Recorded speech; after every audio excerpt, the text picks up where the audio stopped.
How's it going, everyone? Welcome back to the channel. So on this video, I'm gonna be just going over some of the current issues that we are seeing with this 11th generation 2022 and a newer Honda Civic. Here you have your 2.0 naturally aspirated engine. On the white one right behind it, we have a 1.5T, and this is the most concerning engine that I have. The 2.0s on the blue one seem to be relatively strong and non-issue based. So we'll start with some of the issues that we're seeing. This is really a Honda issue, but it is an issue and the fact that we do see it pretty often, and that is rodent damage right over here. Typically these two wires, your cylinder number 4 coil and your cam position sensor right over here on the intake side. Sometimes they get to the high pressure pump as well, but typically these two right here. And there is ways to prevent that. If you see some rodent droppings, you're gonna want to take care of that right away. If you get to it too late and they do chew it, it is repairable, so it's not an absolute deal breaker, but it does happen pretty often. And I'll show you the reason why it happens to the 1.5 over the 2.0 more often. And the reason being is the 2.0 comes with a cover, so it's a lot harder for them to get to these wires. This one is exposed, and sometimes they do get to this one, but a lot higher rate on the 1.5T. This one, there's just enough over here, but typically we don't see any failures. Like I said, for some reason they like the 1.5T.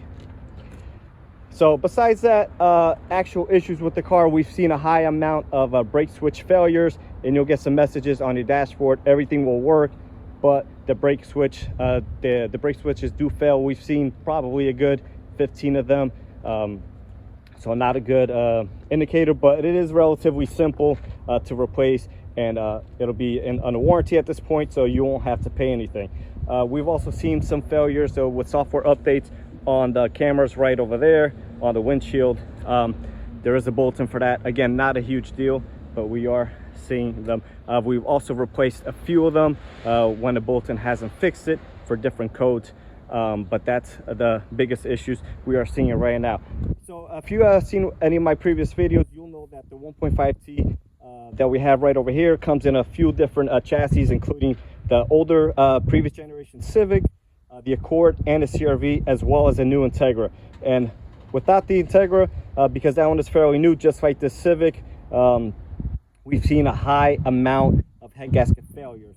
And I did cross-reference some numbers, and this does use the same head bolts as all the other 1.5s, including the SI. So I think that will become an issue on these cars at some point too. We're typically seeing them around 60,000 miles or so. So just something to keep an eye out for. These cars are too new, and we don't have that kind of information just yet. But definitely something to keep an eye out for, and that would be my biggest concern going forward with these cars. So like I said, they come in two different engines.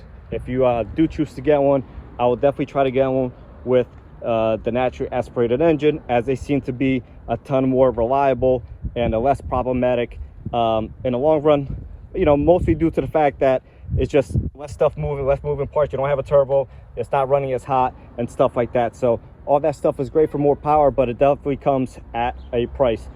Now on the 1.5Ts, again, another problem we're seeing with the older generation was some injector failures. We'll see if Honda has done anything to replace that and fix that on these. We have not seen any issues yet, but again, only time will tell.